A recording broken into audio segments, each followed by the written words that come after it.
Now imagine yourself afflicted with dystonia, neuromuscular disorders that leaves your hands contracting uncontrollably. What do?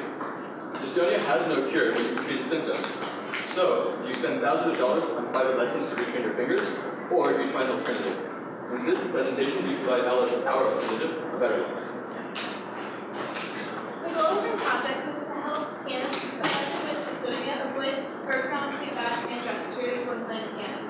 So to help them, we formed a gesture recognition biofeedback system using the Microsoft Kinect controller. And the goal of forming the system was to successfully recognize these culminate gestures and notify the user that they're making. So the basic criteria for our application was that it would be an easily accessible product to pianists around the world, and that it would provide accessible and user-friendly retraining that would not be a frustrating experience. And that, again, it would be able to notify the user of harmful gestures that they're making, and after their performance, we would give them cumulative feedback that would help them improve their performance the next time. All right, so before we dive into the bulk of our presentation, which is about the actual project, here's a little bit of background information. So as you heard in our lead-in story, our target audience for our project was consisted of pianists afflicted with dystonia, which is a neurological disorder which causes muscles and limbs to contract and stretch uncontrollably. And our project focused on vocal dystonia in the hands. So because of this, people with dystonia, when their hands and their fingers contract and stretch in abnormal gestures, these movements repeated over time will lead to stress injuries, which will ultimately compromise their careers. So before we talk about incoordinate gestures that we had to identify in our project, we will talk about a baseline gesture or a normal gesture that we're comparing it to. So a coordinate gesture is defined by a person standing up straight with their arms hanging to their sides, with their fingers and hands relaxed. So if you look at your hand, your wrist is tilted slightly towards the left, your fingers are slightly curved and slightly apart. So first, incoordinate or harmful gesture that focuses on tracking involves the pointer finger stretched towards the ground. Notice in the top picture the incorrect position on the fingers are side. On the correct position, the fingers are in an apple.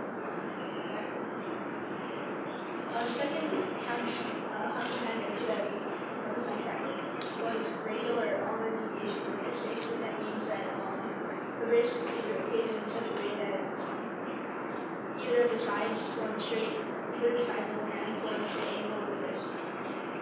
So this is a picture of the opposite, and this is an apple right here. The third harmonic gesture that we focus on tracking is known as the third grapple.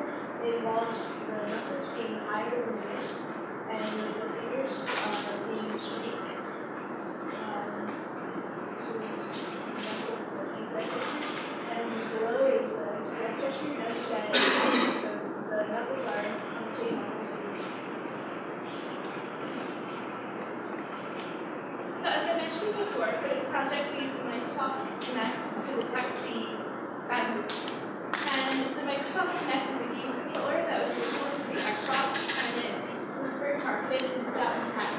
The version that we use for our project is for developers especially, and it's made to interface with the computer, and actually matches the screen.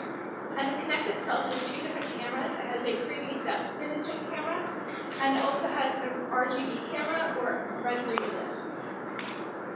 And to make our application from a software perspective, we use the SDK or software development kit that's provided by Microsoft, as well as the OpenNI developer environment, both of which provided a way for our computer to interface with the Kinect so that our computer can read the streaming data from the two Kinect cameras.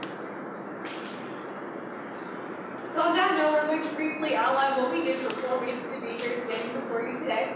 So at the very beginning, we had to obtain all the aforementioned software, and we also had to learn both MATLAB and C++. After that, we looked into different methods for isolating the fingers and the hands in the images that we would obtain from the Kinect. And once we were successfully able to do that, we looked into pinpointing different areas of interest on the hand so that we could better track the movements. So we looked into tracking the movements of the fingertips, the crevices in between the center of the palm and the 2 points connecting the wrist.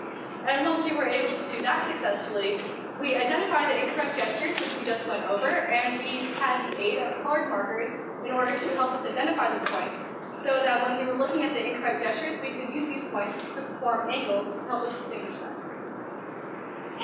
So during the course of these 4 weeks, we used 3 separate programs to actually, 3 separate techniques to actually track the hand. The first of which is Candescent NUI, NUI standing for Natural User Interface. And Candescent NUI is written in the language C#, and what it does is it tracks the hand using the difference between the hand and the background behind it. And here we have a live demonstration of how the Connect works with Candescent. So as soon as we turn on Candescent, we initialize the Connect through the OpenNI drivers, as you'll see right here, and we have the depth image, which is streaming live for you guys. And when we turn on hand and face detection, you can see that once again in the right position, we can track our hand very effectively and quickly. So close and open. Okay, let me discuss the limitations of this. The one problem is that it only tracks the hand when your fingers are parted, because then it can see the background behind it. So when you put your fingers together, it can't track the fingers anymore, because it cannot see a large difference between the fingers themselves. Also, when you have a background, like a piano, for example, which is very close to the hand that's being tracked, it fails because it cannot see the background of the hand. Alright, so the next method that we used is MATLAB, which is short for Matrix Laboratory. And MATLAB is a very good program at data analysis and image processing. And the first technique that we used with MATLAB is a depth camera, just like Candescent. What we did was we took an image coming in from the Connect, took a slice of that image, and isolated the hand in that image, and used the outline of the hand to define certain points, such as the fingers and the crevices in between, as we mentioned before, to track the hand and identify the wrong gestures. In the first picture here, you can see the incoming camera straight from the Connect into MATLAB. In the next picture, you can see that we took a slice from that picture that has a hand in it. And in the third picture, you can see where all the points are plotted. And we have a video demonstration of how the MATLAB works with that. It's important to note, it's important to note that this is not in real time because some of the MATLAB's functions take a long time to process. The next method that we used was the color tracking method with color extraction. So we had colored markers on the hand in specific places to track certain gestures. For example, in this case, we're using the pointer finger deviation. We put one on top of the hand, one on the knuckle, and one on the pointer finger. And what we did was we took the image, isolated a certain color, and converted the image into grayscale and then binarized it, which means converted to black and white, so we can see where there is a marker and where there isn't a marker. And then through that, we took those markers, we found the relationship between them, such as distance and angles, and we used that to identify what gesture was used. In the picture below, you can see that the program is tracking these markers, and we have a video demonstration of that.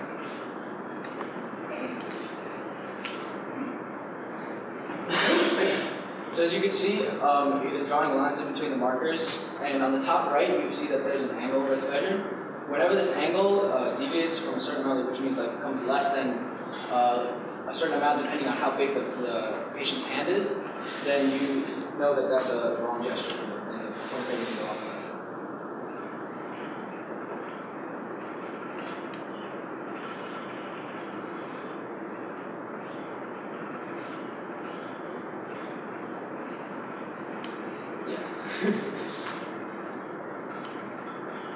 Now we move to results.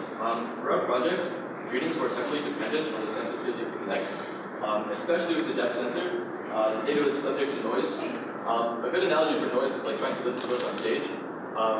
It's very difficult, not just because of the older generations, so that would be why. Other reasons,